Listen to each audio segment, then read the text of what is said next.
Welcome to the Leading Conversations podcast, sponsored by the Excel Leadership Network. On each episode, JD Pairing will have conversations with church planting pastors and leaders from around the country. You can learn more about how to connect with Excel at the end of this podcast. Let's join JD now and listen in on this leading conversation. Welcome to the Excel Leadership Podcast. Today we are very excited to have the wonderful AE Andy Elliott here from Round Rock, Texas. Thanks for being here, Andy. Yeah, my pleasure. Hey, I'm really excited to hear your story. So just tell us, how did you come to Jesus? There's two parts to that. Probably the first is it came as a kid in church with my parents. All throughout growing up.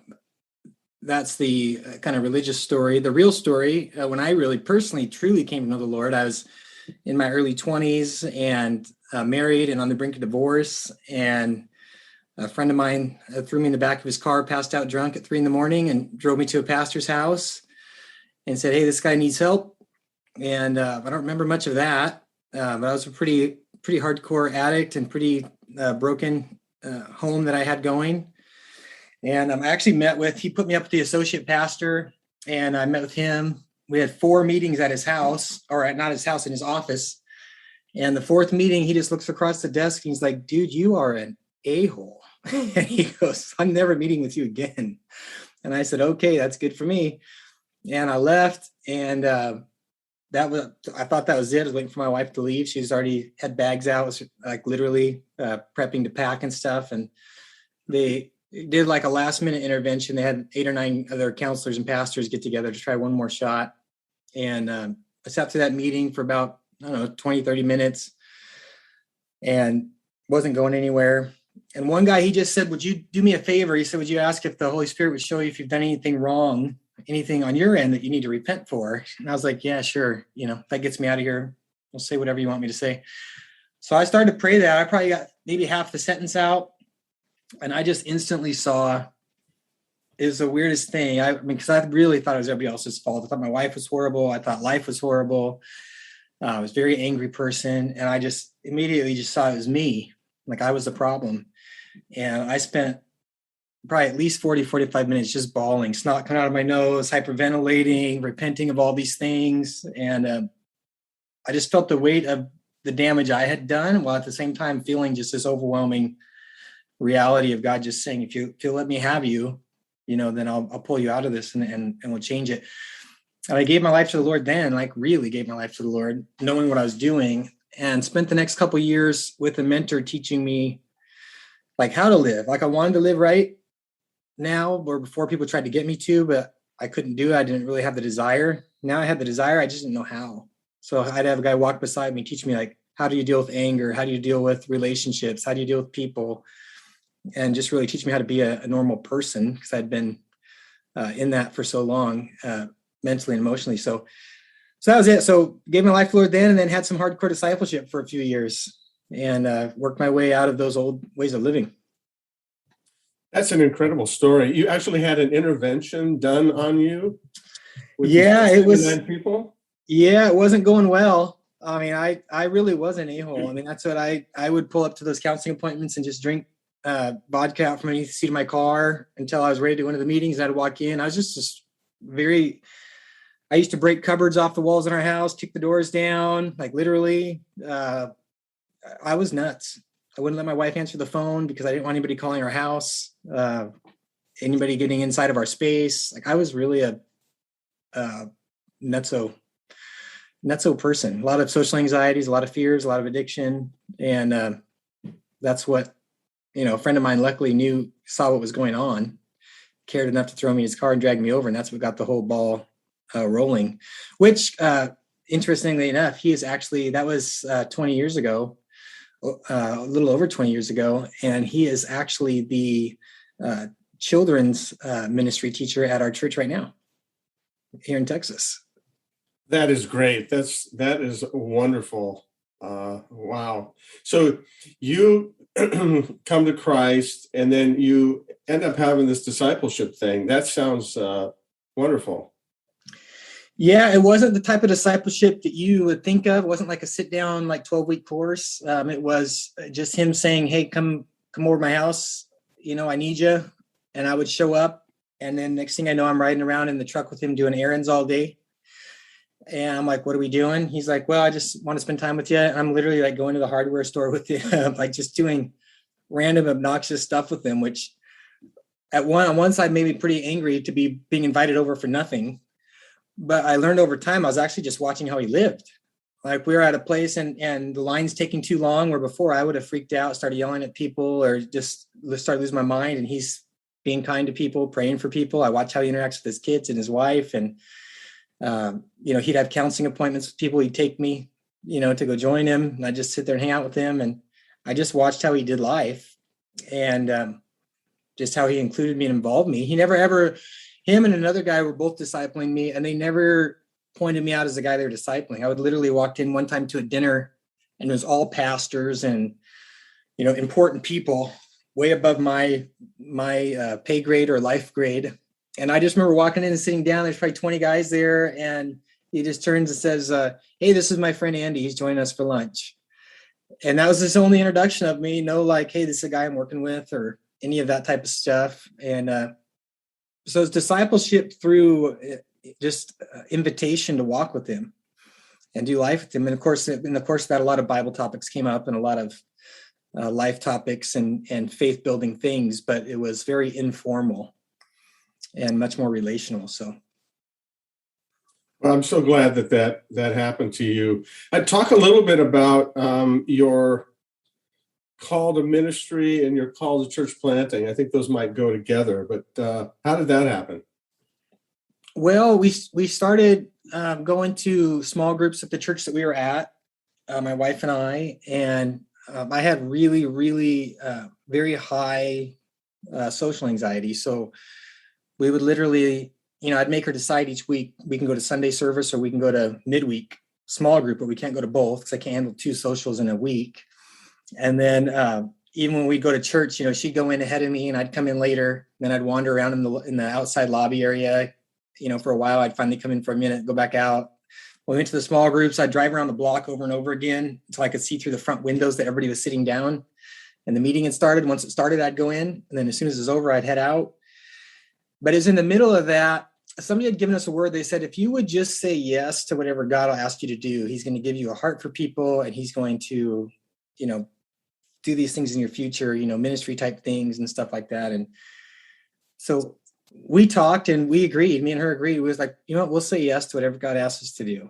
Like, cause I wanted to, I had this controlling anxiety.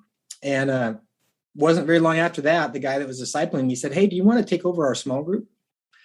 And it had about 20, 25 people in it. And he's like, "Do you want to run this?" And I'm like, Yes, we do. And so the next week is at our house. And I literally was so still afraid of people that I was the one running it and people were pulling up to the front.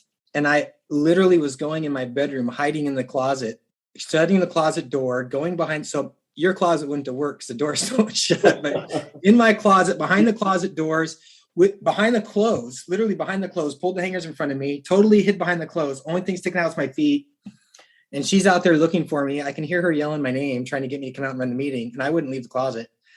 And she finally finds me and she's like, "What are you going to do? Because you're leading this meeting." I'm like, "Just start some music." Because we did like a little worship song. I'm like, "Just start a CD."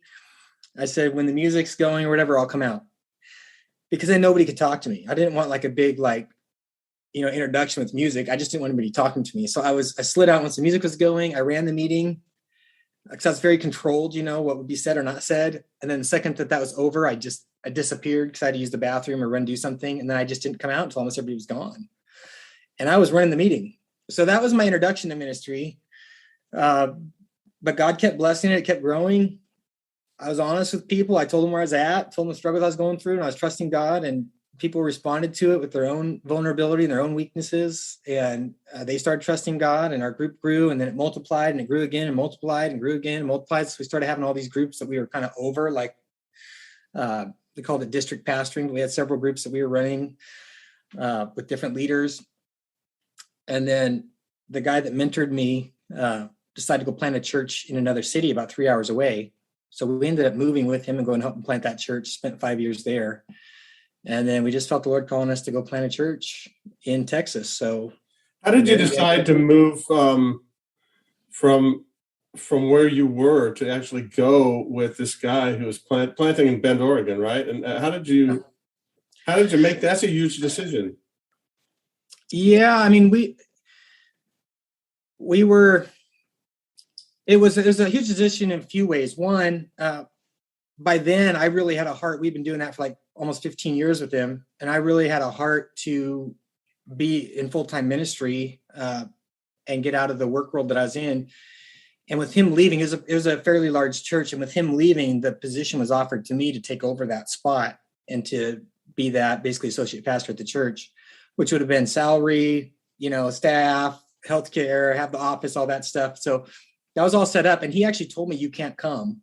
He's like, you can't come because this is going to leave a big hole when I leave, and you're going to have to stay here and take my spot. So I took the job verbally. And about a week later, I just told the pastor, I said, I'm not gonna be able to take that job, man. I got to go with him. And he's like, well, think about it for a week or two, and then we'll talk again. I said, okay. So 2 days later, I went back in. I said, I can give you a couple of weeks of thinking about it, but it's no difference. We're moving. And he's like, okay, you're moving. And I just told him, I said, I know you said I can't come. I said, but I'm coming, man. I said, you invested in my life all this time. I said, I'm not letting you go without coming to support what you're doing. So, and part of that was we went to our kids, and we expected our kids to not want to move, leave their friends, leave their school and everything else. And we already felt a little bit of stirring.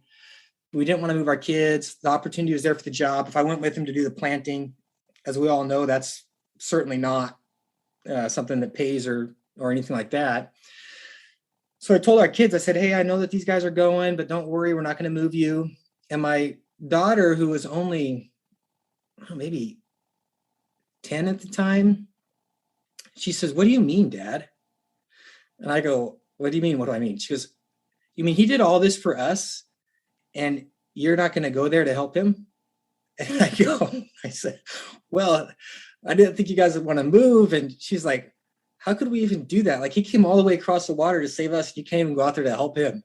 And I'm like, okay, so you guys want to go? And all my kids were like, yeah, which 4 of them at the time were old enough to have an opinion. They're all like, yeah, we need to go. And so next thing you know, our house was up for sale, and we were packing up a U-Haul, and we were heading across to a new city to go do a new thing. So there we were. Out of the mouth of babes, God has a plan, not just for us, but he has a plan for our kids, doesn't he? How did you decide then to move from Bend, Oregon to Austin, Texas? That just seems like an odd choice. Yeah, it is a very odd choice. We didn't know anybody in the Texas area other than we have some friends that are north of Houston, which is about 4 hours from where we're at. So we didn't know anybody in this area. I never even visited Texas other than visiting them. Wasn't an area that I had on mind. My wife has always wanted to be in the South somewhere in Texas style. Even when we were in the Northwest, she's always wearing cowboy boots and this whole deal and loves horses and all this stuff. And she's like, I think we're supposed to move to Texas. And I said, I don't think so. And so where I wanted to go was Vegas, was where I wanted to go originally. And that's just because if I'm going to go plant again and move, because we had furniture stores and stuff when we were living in Oregon that we had started, and they were doing well, and we were doing financially doing really well. And so if I'm going to close all that down or move away from all that and go plant a church, I want to go somewhere where the need's desperate. And so Vegas to me was the most desperate place I could think of. So that's where I wanted to go. She's like, we're not going there. So I'm like, okay. She's like, if you plant there, you're planting. I'm not planting. So I said, well, we'll drive around Texas, but I don't know. So we came here.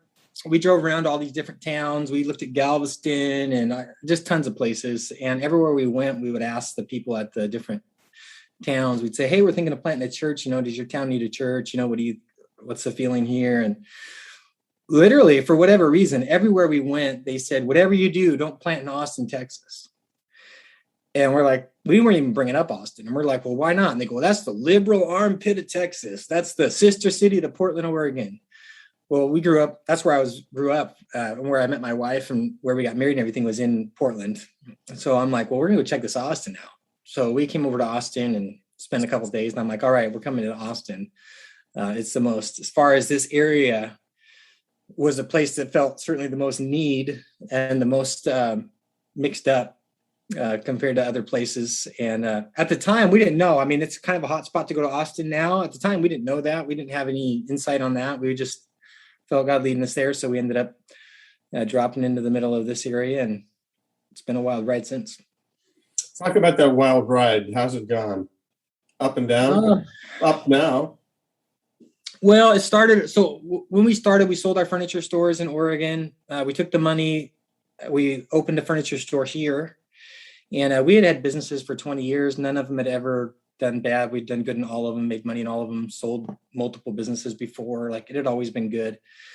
And so the assumption was, I'll just do the same. We're going to move over here. We're going to, do this. And especially because there's a lot of signs that God was with us here. We didn't have anybody to even come with us. And when we announced we were coming, I had prayed on a prayer walk, and I was like, Lord, if we go, like, nobody's even going to go with us. Like, we don't have anybody. And he just really clearly spoke and said, he was going to send us leaders. Well, we announced we were going, and we had, people that we'd known from our small groups in the past that were in 5 different states now at the time, call us and say, hey, we're coming with you. And we're like, we haven't even seen you in 10 years. What do you mean you're coming with us? Like, no, we're coming. And so we're like, okay. So we end up with these people coming from different states to meet us. So we're like, well, God's definitely with us. So we opened up a furniture store. And that was going to be what funded the church plant, funded our salary, our living expenses, like helped the church get going. Like, that was the whole deal. And a very, very smart, intelligent, super great strategy, blah, blah, blah. And first month it did pretty good. Second month we doubled our sales. I was feeling really good.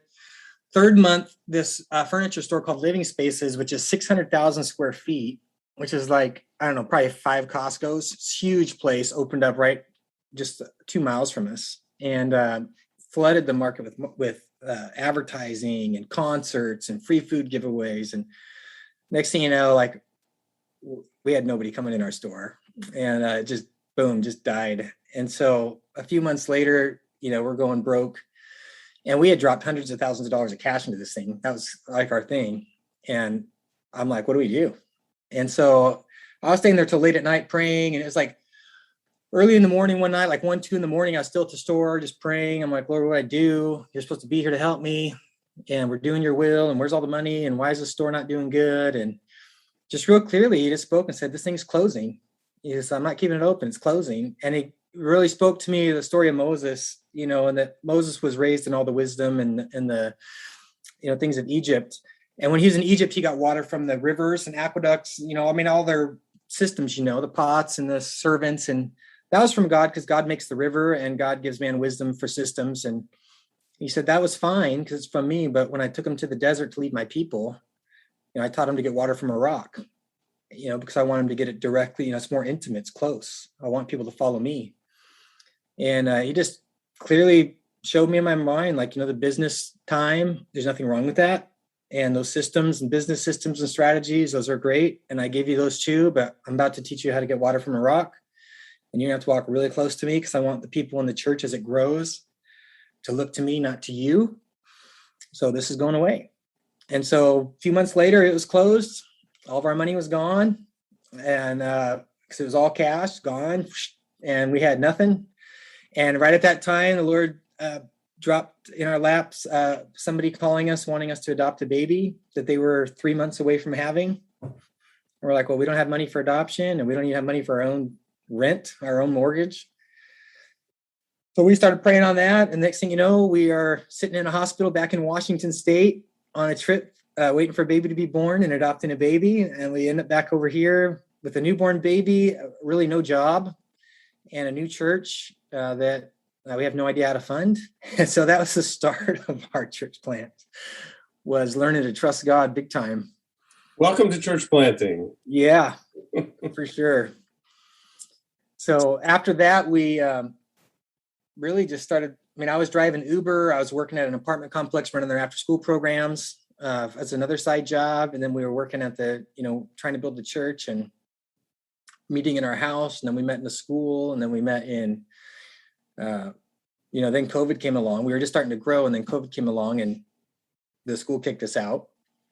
And so we spent 4 months on Zoom because we had nowhere else to go.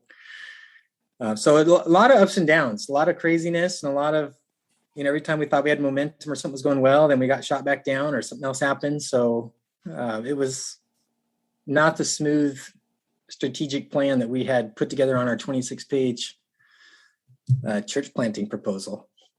But things are quite a bit different now in the last year or so, right? Yeah, things have during the COVID time, we were out of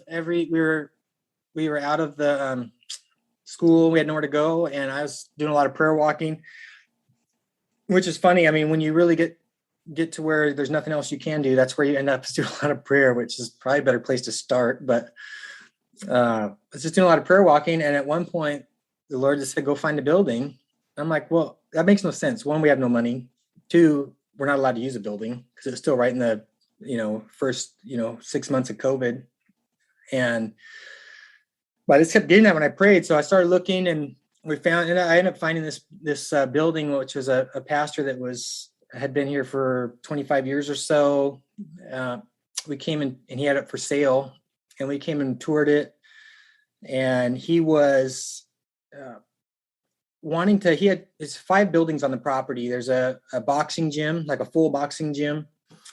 That's like a licensed boxing training facility. You can license to box there and learn and go fight in pro fights and stuff.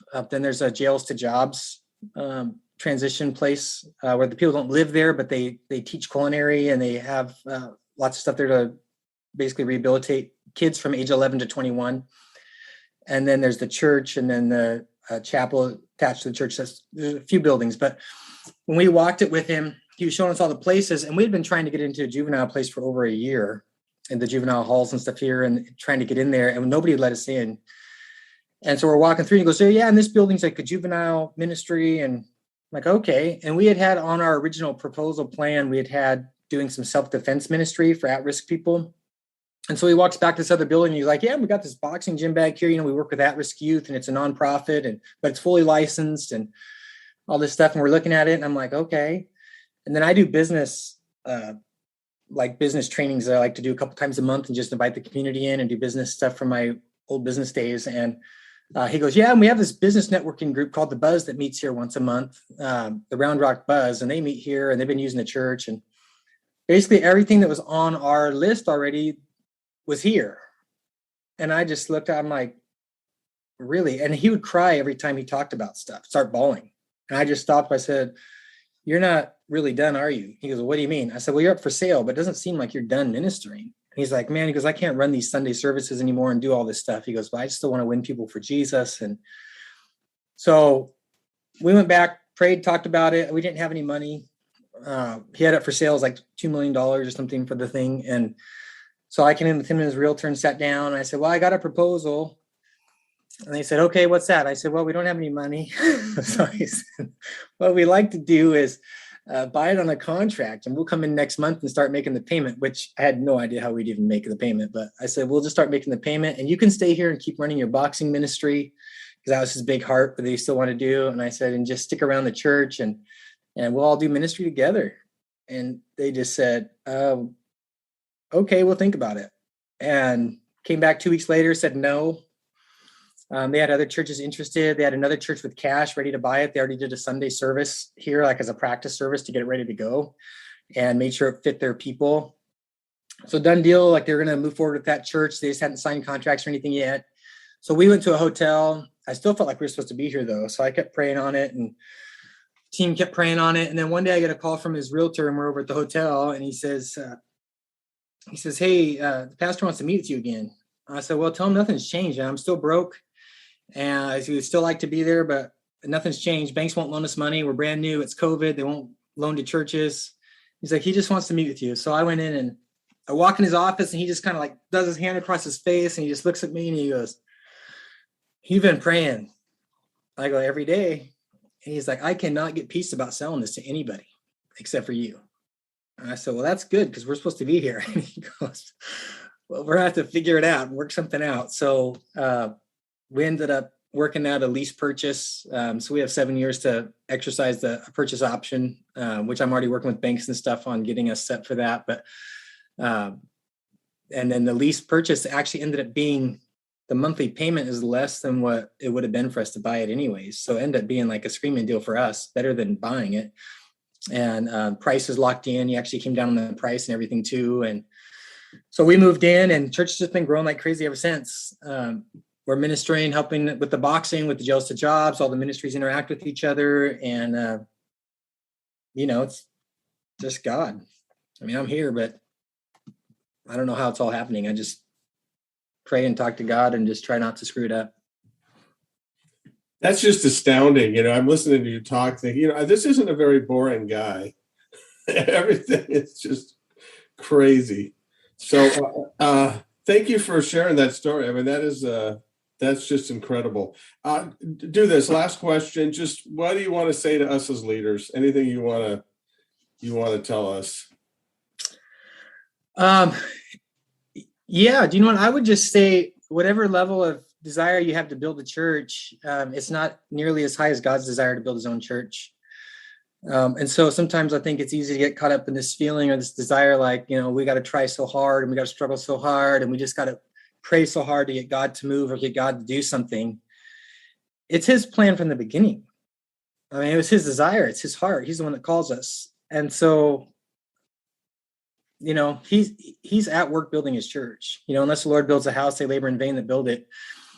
And sometimes just because it's not being built the way we think it should be, or in the method that we were trying to do it, or, at the speed we wanted to do it or whatever, we get really caught up in just this almost like a stress or an anxiety, like we've got to succeed or make this thing work. And the reality is God's going to build his church. And if he's called you to build it, then he's going to build it with you, and he's interested in it. And so rather than spend so much time stressing about how to make it work, spend more time just being thankful that you're called. I think that's a big deal. For me, I still get emotional sometimes about that. I shouldn't be where I am. I mean, that's just the truth. And, in the midst of the struggle of things, it's easy to forget, what we were dug out of. And if God's brought us as far as he has to put us in a position of any kind of leadership, then, he who began a good work in you or in me will be faithful to complete it. And if he's called you to be a pastor, calls you to be a leader, and he's brought you this far, he's not going to leave you. He's going to keep taking you. He's going to move you forward. He's going to build what he wants to build. And so spend more time in gratitude than in frustration, because you can't trust that he's with you. You can't trust that he cares. And it's really a privilege to do what we do. I mean, it's hard. Yeah. It's exhausting. Yeah. It's all those things. It's scary, but man, it's a privilege, and it's an honor that not very many people get to do, and that we really should be grateful for. Well, we're really grateful for you, Andy, getting to watch what God has done in and through you, and what he's still doing, and just the amazing turnarounds that he's had. So I'm grateful for you, grateful for just your attitude, your humility, and grateful for you being on today. Thanks a ton. Yeah, thanks, guys. Take care. Love you guys. Thanks for joining the Leading Conversations podcast. We hope that you found it both helpful and encouraging. At Excel Leadership Network, our focus is on the church planter rather than the church. If you'd like to find out more about us, visit our webpage at excelnetwork.org. Don't forget to subscribe to this podcast so you don't miss any future episodes. See you next time with another Leading Conversation.